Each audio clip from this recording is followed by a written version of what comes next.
Boson de Higgs, c'était l'événement cette semaine, le nom qui a fait mal à la tête à beaucoup de monde, il faut être honnête. On a appris mardi donc que les chercheurs du CERN en Suisse avaient fini par mettre la main sur ce boson de Higgs, drôle de nom, on va le décrypter. Et même si tout le monde en parle, franchement, peu de gens ont vraiment compris de quoi il retourne. Ça méritait bien deux Bogdanov, Igor et Grishka, que je salue. Merci beaucoup d'être là. Bonjour. Bonjour à vous. Bonjour. Vous y consacrez d'ailleurs 2 chapitres entiers de La pensée de Dieu qui est sorti il y a quelques jours chez Grasset.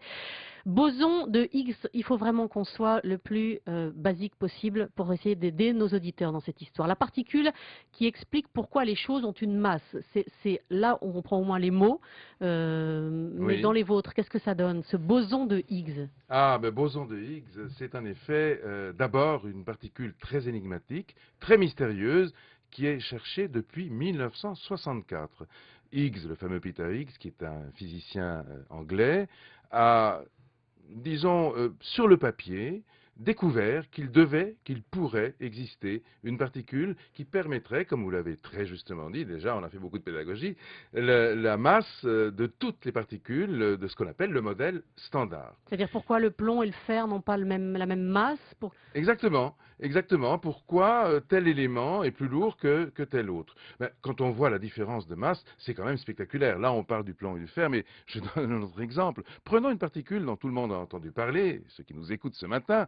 Par exemple, le neutrino. Le neutrino a une masse qu'on calcule en ce qu'on appelle électronvolt. Juste un petit électronvolt, c'est pas grand-chose, c'est un électronvolt. Eh bien, sachez que le quark qu'on appelle donc quark top, qui est une des particules qui est l'une des composantes de ce qu'on appelle le noyau de l'atome, eh bien, il pèse 175 milliards de fois plus que le neutrino. Comment est-ce qu'on peut expliquer une telle différence de température? Et si on donne d'autres ordres de grandeur, par exemple, vous avez tous entendu parler, vous qui nous écoutez, de ce qu'on appelle le neutron. C'est une des particules du noyau, là Alors justement, encore. il faut qu'on distingue boson, neutron, Ah ben boson, proton. neutron, ah ben c'est des familles. Proton, neutron, on Voilà, connaît. c'est Boson, des qu'est-ce que familles. c'est? Alors, C'est des familles en fait, parce que vous avez deux grandes familles en gros.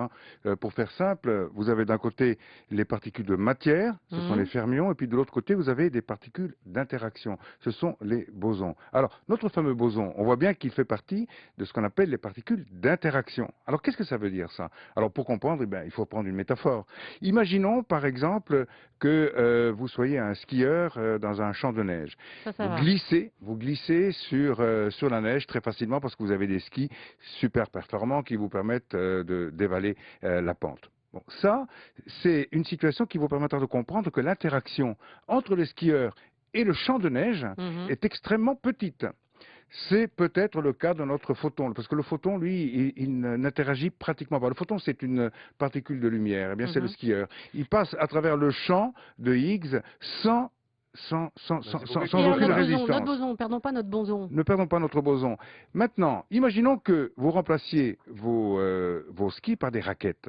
Là, c'est beaucoup plus difficile parce que vous allez avancer difficilement dans la neige. Ce sera d'autant plus difficile si vous quittez les raquettes et vous y allez pieds nus. Là, ce sera encore plus difficile. L'interaction entre vous, promeneur, et la neige sera d'autant plus grande. Eh bien, imaginez que le champ de neige, c'est pas un champ de neige, c'est un champ de Higgs. C'est-à-dire, en fait, c'est le fameux champ à la poursuite duquel sont engagés les physiciens depuis 1964. Imaginez que chaque flocon de neige, eh bien, c'est le fameux boson.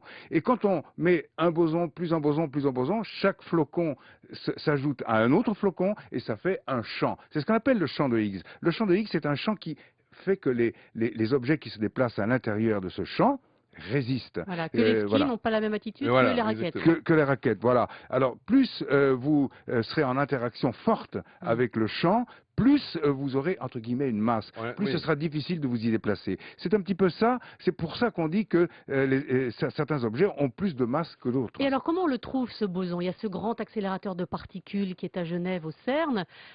Concrètement, qu'est-ce qu'on a vu? C'est une particule, comme je l'ai dit, extrêmement mystérieuse. C'est pour ça que le prix Nobel de physique s'appelle Lederman, l'a baptisé la particule Dieu, ou la particule de Dieu, selon la manière dont on la désigne. Mais il est C'était d'ailleurs évident une qu'il est boutade, très j'ai vu difficile ça. de la trouver. Oui. C'était un peu une boutade, oui. Mais en même temps, ça désigne le fait que c'est une particule qui, en quelque sorte, ordonne la Mhm. hiérarchie de tout ce qui existe. C'est celle qui donne un sens, non seulement en masse, mais a priori de tout ce qui existe dans l'univers. Donc c'est très important. Mais vous ne Alors, répondez pas à ma question. Comment on l'a découvert comment on l'a concrètement? Vous me découvert? parliez d'éclairs tout Alors, à l'heure. comment on l'a découverte? Eh bien, grâce à un accélérateur de particules, Mhm. comme on dit, qui est le plus grand accélérateur de particules du monde. Il se trouve aujourd'hui au CERN, donc près de Genève, et il s'appelle le LHC.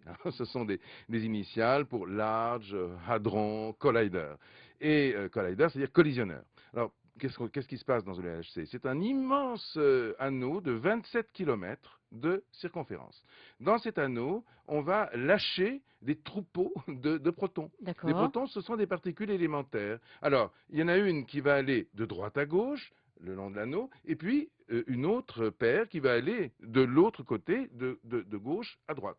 Et à un moment, donc, un peu comme des voitures qui se rencontrent dans un tunnel, c'est à 100 mètres sous terre tout ça, hein, ça se passe dans cet immense anneau souterrain. Eh bien, à un moment, elles vont entrer en collision. Oui. Et Et quand là, elles entrent en collision, ça fait un choc, hein.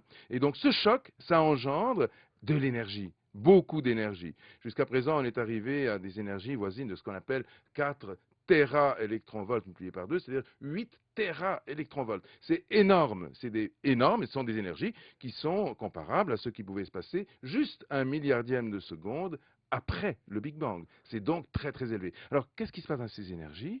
Eh bien, ça engendre, à un moment très bref, ça engendre une gerbe de particules nouvelles, inconnues, c'est qui ça, n'existent l'arc de pas. lumière dont vous C'est me comme, parliez. Oui. oui, c'est comme Vous une avez vu gerbe. ça, vous y Voilà. étiez cette semaine. Oui, oui, nous y étions, mais nous y étions surtout avant, parce que là, les expériences n'étaient pas Bien en sûr. cours ou en fonctionnement cette semaine, mais nous y avons été il y a plusieurs mois, à plusieurs reprises, et là, nous avons vu sur les écrans, c'est incroyable, vous voyez effectivement des particules qui s'entrechoquent, qui font une gerbe de lumière et qui engendrent des particules nouvelles. Les particules, ce sont au départ des protons, et quand ils s'entrechoquent, c'est comme s'ils se cassaient en quelque sorte, pour prendre une image, et ils engendrent eh bien, une gerbe de lumière, et dans ces gerbes de lumière, on voit des particules nouvelles, et C'est les c'est bosons. là qu'a été détecté pour la première fois, donc le fameux boson. Dernière chose, pourquoi dit-on 99,9999% de certitude et pourquoi pas 100?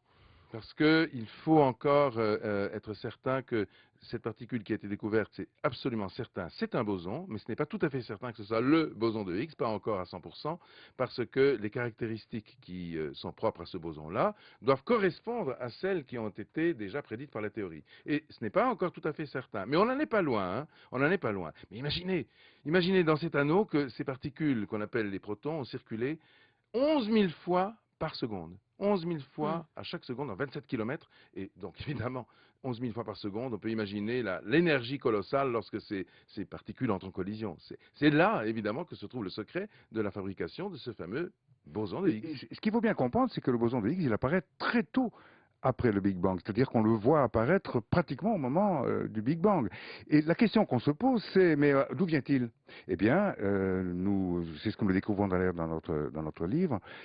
Nous pensons que il était en quelque sorte en fabrication sur le plan théorique avant le Big Bang.